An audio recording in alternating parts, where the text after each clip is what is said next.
10:20 de la mañana ya está con nosotros Matías Batista. ¿Cómo vamos, Mati? Buen jueves. Buen jueves, ¿qué tal Jessy, Juan y equipo? ¿Cómo les va? Muy buena mañana para ustedes y para toda la audiencia. ¿Cuánto laburo que está teniendo por estos días? Por favor. El que va a tener. El que voy a tener. Yo pensé que iba a tener un enero tranquilito, Olvídate, pero... ¿no? Bueno, ¿qué va a ser? No creo que ni me tomo vacaciones. No. Si querés te llevamos un poquito de arena a tu casa en la habitación y nada. Una palangana, una arena. Claro, y pones los piecitos así. Armo ahí en el patio, armo algo, pongo unas piedras, arena y... Me parece que es a lo que nos vamos a tener que conformar este verano. Parece. Compras un poquito de arena y demás y lo tirás en el patio de tu casa. Hoy estuvimos hablando con Juan y repasando un poco las últimas declaraciones y definiciones, ¿no? del presidente electo de Javier Milei. Intentamos ir armando todos los días este rompecabezas, ¿no? Sobre la economía que se viene, quién es Javier Milei en definitiva, cómo va a comenzar su gestión de gobierno, cuáles van a ser sus primeras definiciones. Y desde hace un par de días a esta parte, lo dijo en su discurso la noche del balotaje, un modelo privatizador, ¿no? Ayer también habló del tema privatizaciones, pero nos parecía interesante un poco analizar los números de las empresas públicas que Milei quiere privatizar. Hablo de aerolíneas, hablo de Telam, de la televisión pública, de Radio Nacional. Anoche dijo también AISA, Ferrocarriles e YPF. Y ahí me parece que el punto de mayor conflicto se da con la petrolera. Exactamente, las palabras que está usando Javier Milei son palabras que se han utilizado muchas veces en la historia argentina, que ya las hemos visto. Lo que tiene que ver con privatización, lo que tiene que ver con recorte, lo que tiene que ver con ajuste. Es más, yo estaba mirando los graphs de ahí de la tele y lo que más dice él es recorte, ajuste, peor crisis. Shock, ¿viste? Son si hacemos una sopa de palabras, estamos hablando de eso. Y eso, bueno, obviamente... no es bueno para la economía, él lo sabe y él lo anticipa. Él dice, van a ser 6 meses, y después cambió, porque me da la sensación, pensando en voz alta, que se dio cuenta que Macri había prometido los 6 meses, ¿se acuerdan del segundo semestre? Y dijo, van a ser 18 o 24 meses. Bueno, ya medio mandato con problemas de inflación y con problemas de crecimiento, por lo que él manifestó.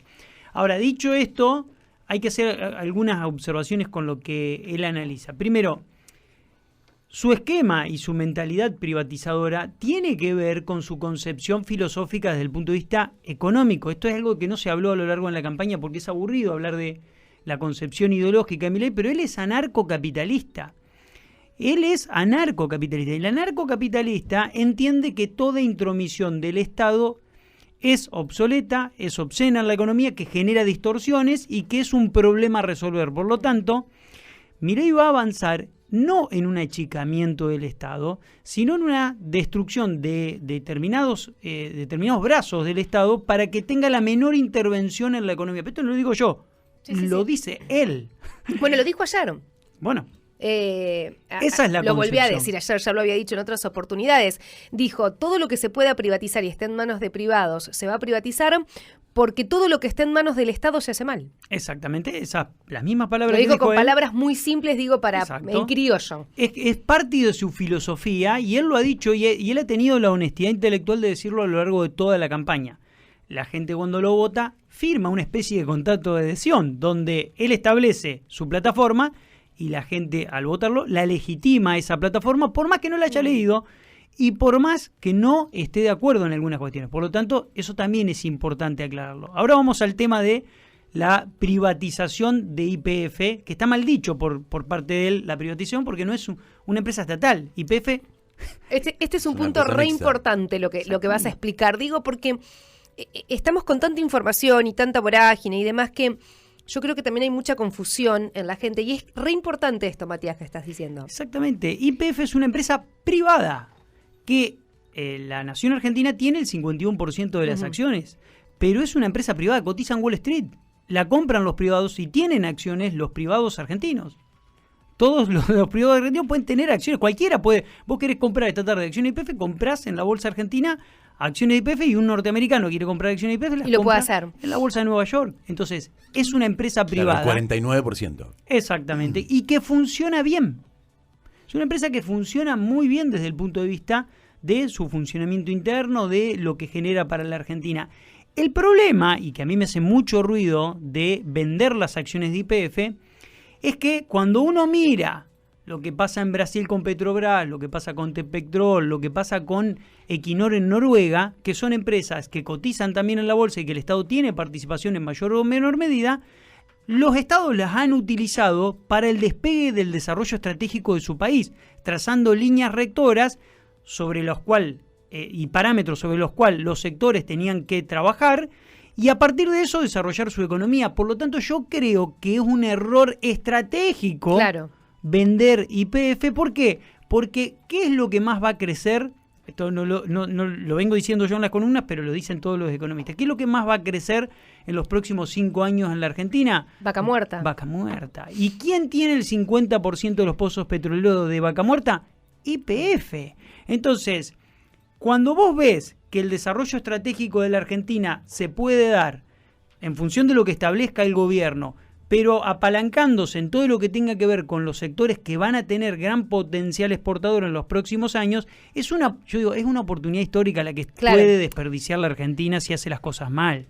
Vos lo que estás diciendo es, no sería una buena estrategia vender las acciones que tiene el Estado argentino de YPF. No solo no sería una buena estrategia, sería una pésima estrategia si vendemos esas acciones, porque la Argentina necesita, sobre lo que es vaca muerta, porque no solamente está la explotación onshore, o sea, sobre la tierra, sino también está la offshore, en el mar, que hay exploración y que ya se han detectado. Entonces vos decís, tenés un potencial que puede ser, dicen que en el mar puede haber otra vaca muerta.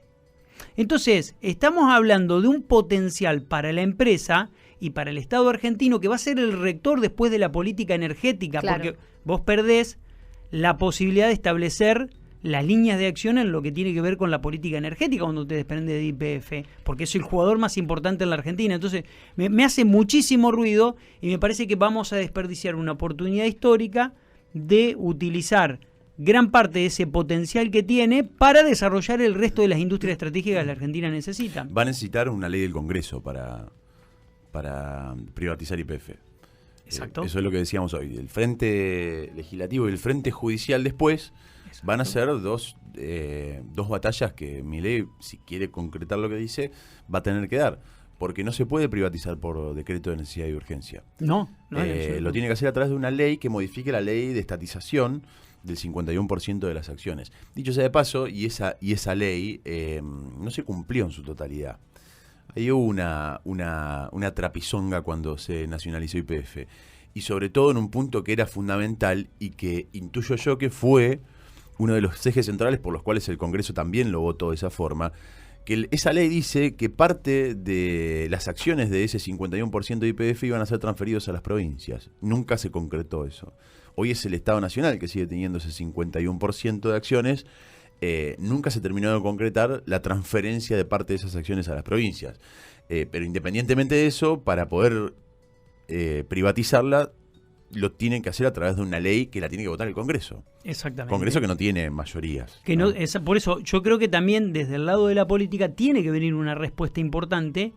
De hecho, ayer los gobernadores radicales dieron una respuesta importante con el comunicado, en donde hay que entender que lo que Milei quiera llevar adelante, no todo lo que Milei quiera llevar adelante es bueno para el país. Entonces, va a haber un contrapunto político todo el tiempo y yo creo que este va a ser un gran contrapunto. Y si vos mirás la historia de la cotización de la acción de YPF, el momento más importante de crecimiento de esa acción fue al alza, fue en toda la etapa de post compra del 51% de las acciones. Hasta la compra del 51% de las acciones se estaba desguazando YPF. Cuando se compró, empieza a invertirse en exploración. Cuando se invierte en exploración, aparece Vaca Muerta, que es la segunda reserva más importante del mundo. Además, yo he estudiado la cuestión de Vaca Muerta por un informe que publicó una prestigiosa agencia Bolsa Internacional, donde habla de la calidad del petróleo Vaca Muerta, que requiere menor refinación que otros petróleos para convertirlo en combustible y que es muy apetecible por todos los fondos de inversión internacionales. Claro. Todos los fondos de inversión internacionales, esa posición en Vaca Muerta es la segunda más importante del mundo, la otra está en Estados Unidos, y ese es un dato no menor. Si vos mirás la cotización de YPF hasta el año 2018, cuando la Argentina entró en un tren de devaluaciones brutales, hasta ahí estaba en un valor impresionante cotizando en Wall Street. Después de ahí empezó a caer y desde ahí no paró de caer hasta llegar a valer, ahora. en la pandemia $3 llegó a valer Sí. la acción de YPF y valía 45. Ahora repuntó casi un Ahora 40%. creció. Porque si no me ¿qué es lo equivoco. que interpreta el mercado? Es que YPF puede tener una gran oportunidad. Hace mucho que, a ver, los buitres de Wall Street están dando vueltas hace mucho tiempo. Sí, claro. Obvio. Están dando vuelta ahí, están mirando. Y obviamente, si se venden las acciones de YPF, se está vendiendo un gran potencial y alguien seguramente va a hacer un negocio de esa situación. Entonces, cuidado con esta cuestión. No todo lo que él cree que tiene que ser, tiene que ser. Yo creo que la política tiene que dar una respuesta en algunas cuestiones, sobre todo en esta cuestión estratégica como la de YPF. Y me voy a meter en otra cuestión, A ver, la de aerolíneas. eso te quería preguntar, ¿qué pasa Sí. con las otras empresas que están ahí en la lista de privatizaciones? Hay que Me parece entender... que, perdón, Mati, que Sí. te interrumpa, me parece que son empresas completamente diferentes. Sí. Digo, no se puede poner y englobar todo en la misma bolsa. Medios públicos, Aerolíneas Argentinas, YPF, AISA. Ese punto es muy bueno. El punto que acabas de decir es muy bueno, ¿por qué? Porque cuando meto todo en la misma bolsa, hablo de las 3 primeras para vender las otras 2. Claro. ¿Viste? Te hago un combo y te digo, estas 3, mira el déficit que tienen, etcétera. No, pará. YPF dio ganancia el año Sí, pasado. no todas las empresas son iguales. Claro, no son todas. iguales, no se Ni las pueden tienen comparar. el mismo perfil estratégico Sí. que vos estás necesitando, ni tienen el mismo potencial hacia futuro que vos estás mirando. Entonces, el caso de Aerolíneas es muy particular porque él analiza el caso de Aerolíneas desde el punto de vista de la microeconomía. La economía tiene 2 ramas grandes, una es la macroeconomía y otra es la micro. La macro estudia los agregados macroeconómicos de los vínculos en una economía entre los estados. Y la micro analiza una empresa puntual. Bueno, a ver, Radio Mitre, ¿cuánto gana? ¿Cuánto recibe? ¿Cuántos son los gastos? Y a partir de ahí toma una decisión que no afecta al resto.